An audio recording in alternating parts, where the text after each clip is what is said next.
High বন্ধুরা, বুটস্ট্র্যাপের part 5-এ আপনাদেরকে স্বাগতম। তো চলুন আমাদের কাজ শুরু করে দিই।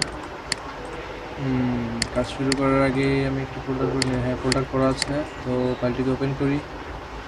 ওপেন করলাম। আচ্ছা, এগুলো কি, এগুলো কেটে দিই, লাগতেছে না এগুলো। পেজটাকে রিফ্রেশ করে দেখি কী অবস্থা। হ্যাঁ, আচ্ছা, তো এর আগের পর্বে আমরা ওভারভিউ, গ্রিড, টাইপোগ্রাফি এগুলো শেষ করেছিলাম। তো এ পর্বে আমরা কোড নিয়ে দেখব। আচ্ছা, কোড। তো কোডের প্রথমে যা আছে, ধরুন আমরা এই যে সেকশন, এই লেখাটিকে এভাবে শো করাতে যাচ্ছি এখানে। তো আমরা যদি এটিকে কপি করে নিয়ে ধরুন আমরা নিজেই লিখি এখানে আমাদের যেই টেক্সট, যে ফাইলটি আছে সেখানে ধরুন এই যে সেকশন, সেকশন সেকশন লেখাটি কীভাবে এখানে শো করাবো। এই যে দেখেন, লেখা কিন্তু শো করতেছে না, কারণ এটি একটি ট্যাগ। তো ট্যাগ কখনো শো করে না। তো ট্যাগ শো করানোর জন্য কী করতে হবে, ট্যাগ শো করানোর জন্য এন্টিটি আছে, এন্টিটি, এই যে HTML এন্টিটি, এই এন্টিটি ইউজ করতে হবে। তো এন্টিটি ইউজ করার জন্য W3 স্কুলে যাবেন। গুগল এন্টিটি লিখে সার্চ করলেই W3 স্কুলে নিয়ে যাবে, অথবা অনেক ওয়েবসাইট আছে এগুলোতে আরও ভালো ভালো এন্টিটি আছে। তো W3 স্কুলে যেগুলো দেওয়া আছে সেগুলো সবসময় কাজে লাগে। তো এখান থেকে লেস দেন, তো আমাদের লেস দেন দরকার। তো এখানে এন্টিটি নেম দেওয়া আছে, এখানে এন্টিটি নাম্বার দেওয়া আছে। আপনারা যে কোনো একটি ইউজ করতে পারেন, নাম্বারও ইউজ করতে পারেন, নেম ইউজ করতে পারেন। তো আমি নেম ইউজ করতেছি, যেমন লেস দেন ইউজ করব। তো লেস দেনের নেমটা ইউজ করলাম, অথবা আপনারা চাইলে নাম্বারও ইউজ করতে পারেন। আমি লেস দেনের নেম নিলাম, কপি করে নিয়ে এই সেকশনের আগে যে লেস দেনটা, এটা কেটে দিয়ে লেস দেনের পরিবর্তে আমি কোড দিয়ে দিলাম, এন্টিটি কোড, মানে এন্টিটি নেম দিয়ে দিলাম। তো তারপর দরকার গ্রেটার দেন। তো গ্রেটার দেনের আমি কোডটি নিয়ে এখানে দিয়ে দিলাম, এই গ্রেটার দেন কেটে এখানে একটি স্পেস পড়ে গেছে, স্পেস কাটলাম। তো এখন রিফ্রেশ করে দেখি আসছে কিনা। এই দেখুন, সেকশন চলে আসছে। তো সেকশন, এই যে দেখেন ওদের এই যে ব্যাকগ্রাউন্ডটা একটু লাল, ব্যাকগ্রাউন্ডটা একটু অন্যরকম কালার, আর টেক্সটগুলো লাল হয়ে আছে। তো এটার জন্য কি করতে হবে আমাদের, এটার জন্য জাস্ট কোড ট্যাগটি ইউজ করতে হবে। কোড ট্যাগের মধ্যে এই লেখাটা লিখলেই চলবে। এই যে দেখেন, এখন ব্যাকগ্রাউন্ডটা একটু চেঞ্জ হবে আর কালারটা লাল হয়ে যাবে, দেখছেন একটু অন্যরকম হয়ে গেছে। তো তারপরে কি আছে দেখি, তারপরে আছে ইউজার ইনপুট বলতে ধরুন আমরা এই টেক্সটটি কীভাবে কপি করবে আপনি ইউজারকে বলে দিতে চাচ্ছেন এখানে। হ্যাঁ, যাতে ইউজার দেখে খুব সহজেই বুঝতে পারে যে এইভাবে কপি করতে হবে। তো এখানে লিখবেন যে কিবিডি, যেমন কিবোর্ড ট্যাগের মাধ্যমে ধরুন প্রথমে লিখলেন যে copy equal CTRL plus C. এটা এটা এটা এটা চাপলে, মানে কপি করতে চাইলে CTRL প্লাস সি চাপো, এভাবে বুঝে দিতে পারেন। এই যে দেখেন, এই যে কপি করতে চাইলে CTRL সি চাপলাম, ওটার দিয়ে দিলাম, এই যে পেস্ট হয়ে গেল। তো ঠিক আছে, এটা হয়তো বুঝতে পারছেন। তো তারপর কি আছে, তারপর আছে বেসিক ব্লক বলতে আসলে প্রি ট্যাগ ইউজ করলে এই যে দেখেন ব্যাকগ্রাউন্ডটা একদম মানে অন্যরকম একটা কালার হয়ে যাবে, একটা বর্ডার আসবে। তারপরে আপনার এখানে আমি দেখাচ্ছি করে প্রি ট্যাগের মধ্যে আমি কিছু টেক্সট দিয়ে দিই, যেমন বুটস্ট্র্যাপ দিলাম। এখন পেজটা রিফ্রেশ করি। এই যে দেখেন একটা বর্ডার আসছে, হয়তো এই যে এই ব্যাকগ্রাউন্ডটার কালার হবে বর্ডারটা। তো এই যে দেখেন চলে আসছে। তো তারপর কি আছে, তারপর একটা দেখি। তারপর আছে ভেরিয়েবল কি আসলে, ভেরিয়েবল হচ্ছে কি আপনার, ভেরিয়েবলটা আমি আসলে বিস্তারিত আপনাদেরকে যখন জাভাস্ক্রিপ্ট এবং PHP ক্লাস হবে তখন আমি ভেরিয়েবল কি সব কিছু বুঝিয়ে দেবো। তো ধরুন আমি একটু বুঝিয়ে দিচ্ছি। যেমন ভেরিয়েবল হলো কি আপনার, ধরুন এখানে একটা মান রাখলেন, অথবা লিখলেন যে এখানে ভেরিয়েবলের নাম দিলেন যে টোটাল প্রাইস। হ্যাঁ, তো টোটাল প্রাইস লিখে এখানে লিখলেন যে আমের দাম 50 টাকা, জামের দাম 100 টাকা, কত হলো 150 টাকা। তো এখন প্লাস 150 টাকা, হ্যাঁ। তো এখানে টোটাল প্রাইসটা হিসাব হয়ে এখানে একটা হয়ে যাবে, মানে 150 টাকা। এখানে সব দুইটা মিলে 150 না, তো এখানে 150 টাকা জমা হবে। তো আপনারা অন্য একটা জায়গাতে যদি 150 টাকা এই দুইটা প্রাইস একসাথে জমা করতে চান, তাহলে জাস্ট এই একটা ওয়াই এটাকে মানে টোটাল প্রাইসটাকে নিয়ে বসিয়ে দিলেই চলবে। আপনাদের এই সবগুলো লিখতে হবে না যে 50 টাকা 150 টাকা এভাবে বুঝিয়ে দিতে হবে না। তো আমি এখানের ভেরিয়েবলগুলো একটু অন্যরকম, এখানে জাস্ট দেখানোর জন্য করছি আমি। এখানে একটা দেখাচ্ছি আপনাদের, দেখুন ভার, ভেরিয়েবলের জন্য ভার লিখতে হবে। তো ওয়াই ওয়াই ইকুয়াল ভার এ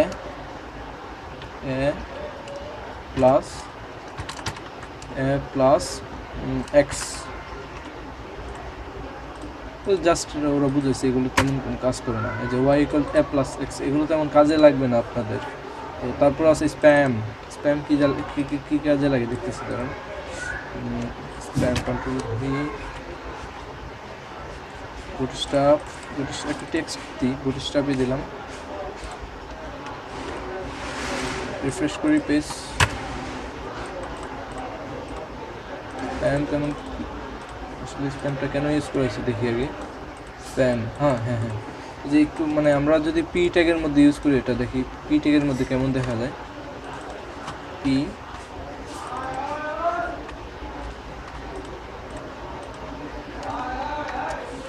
দেখেন, পি ট্যাগের টেক্সট স্টাইলটা অন্যরকম, আর স্প্যাম ট্যাগের যে টেক্সট স্টাইলটা মানে ফন্ট ফ্যামিলিটা এটা একটু অন্যরকম। তো এটার জন্য এই যে পি ট্যাগ, এই স্প্যাম ট্যাগটা ইউজ করলে যে এটা দেখেন ফন্ট ফ্যামিলিটা চেঞ্জ হয়ে যাচ্ছে। আবার যদি এখান থেকে স্প্যামের যে ফন্ট ফ্যামিলি এটা তুলে দিই, দেখেন পি অন্যরকম মানে স্টাইলটা হয়ে যাচ্ছে। তো এটার জন্যই আপনার স্প্যামটা ইউজ করে। তো তারপর কি আছে দেখি, তারপর আছে টেবিল। আচ্ছা টেবিল, তো টেবিল হয়তো আপনারা ইউজ করছেন HTML এর টেবিল। তো টেবিল কীভাবে ইউজ করতে হয় সেটাও দেখাচ্ছি। আচ্ছা এগুলোকে একটা কমেন্টের মধ্যে রেখে দিই, কমেন্টের মধ্যে রাখলে এই কাজগুলো করতে সুবিধা হবে।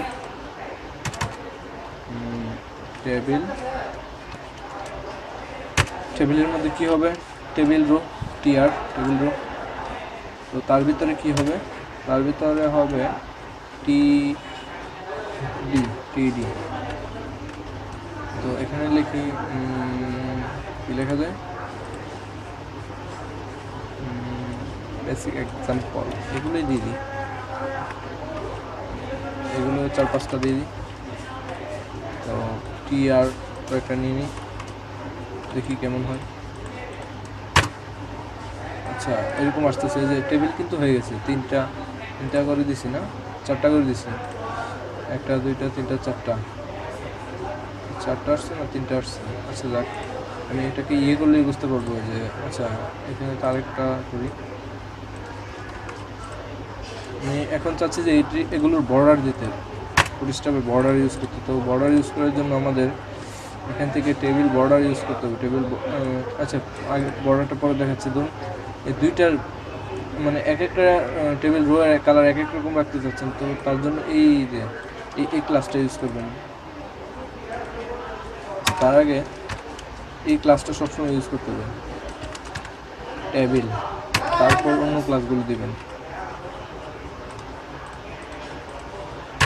এই যে দেখেন এক একটা কালার এক এক রকম হয়েছে। তো আপনি যতগুলোই দেন, একটা সাদা থাকবে একটা ধূসর থাকবে, একটা সাদা থাকবে একটা ধূসর থাকবে। তো তারপর কি আছে, তারপর আছে টেবিল বর্ডার। এখান থেকে কপি করি, টেবিল বর্ডার। এই যে দেখেন টেবিল বর্ডার দিলে কেমন হয়, টেবিলের সবগুলো টেবিলের বর্ডার চলে আসছে। আমি এই যে এখান থেকে এটা কেটে দিই, তাহলে কালারগুলো চলে যাবে, বর্ডারটা ঠিক মতো বোঝা যাবে। এই যে দেখেন টেবিল বর্ডার কত সুন্দর। তো আমরা চাচ্ছি যে টেক্সটগুলো এভাবে রাখলে ভালো লাগতেছে না, মাঝখানে নিতে। তাহলে এটার জন্য আগেই দেখিয়েছি কীভাবে কী করতে হবে। এখানে জাস্ট লিখবেন টেক্সট সেন্টার, মাঝখানে চলে যাবে টেক্সটগুলো, এরকম দেখতে ভালো লাগতেছে।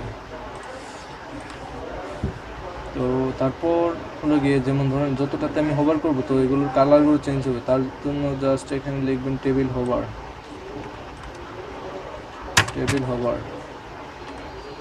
আসলে বুটস্ট্র্যাপটা চলেই আসলে মানে ক্লাসের উপরে, যত ক্লাস যেভাবে ইউজ করবেন সেভাবে চলবে। এই যে দেখেন আমি হোভার করতেছি কালার চেঞ্জ হচ্ছে, হোভার করতেছি কালার চেঞ্জ হচ্ছে।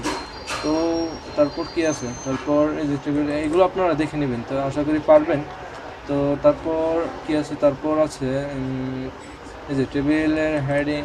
আচ্ছা এগুলো কি, সেগুলো হলো গিয়ে আমি বোঝাচ্ছি আপনাদের। ধরুন এগুলোর কালার একটা কালার দিতে যাচ্ছেন, তো কী করবেন, অ্যাক্টিভ কালার ইউজ করবেন এখানে টিআরের মধ্যে, প্লাস অ্যাক্টিভ কালার, মানে এটার কালারটা সবসময় অ্যাক্টিভ থাকবে এক কালারে। আমি ওভারটা কেটে দিচ্ছি।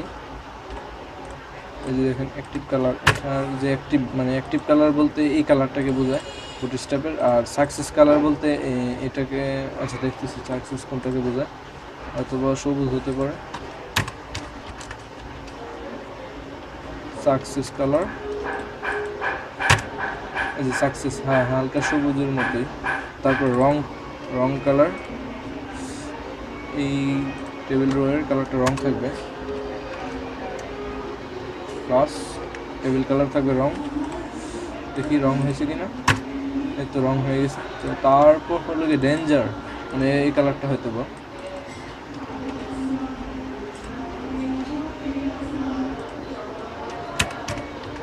প্লাস রং ডেঞ্জার। তারপর হবে ইনফো,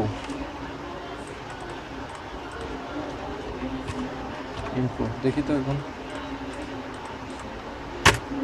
দেখেন কত সুন্দর কালার, এক একটা কালার এক এক রকম দেওয়া গেছে। তো জাস্ট বুটস্ট্র্যাপের কিছু ক্লাস ইউজ করে যদি আমরা তো ভালোই এত সুন্দর করে ডিজাইন করতে পারি, তো আমাদের মানে যদি সিএসএস না লিখে করা যেত, সবসময় আমরা বুটস্ট্র্যাপ ইউজ করবো। কারণ বুটস্ট্র্যাপে কাজ করলে আমাদের সাইটটা লোড হতে কম টাইম লাগবে, কারণ সব ক্লাস মানে বারবার সিএসএস লিখতে হবে, না হলে আমাদের সিএসএস কম লাগতেছে।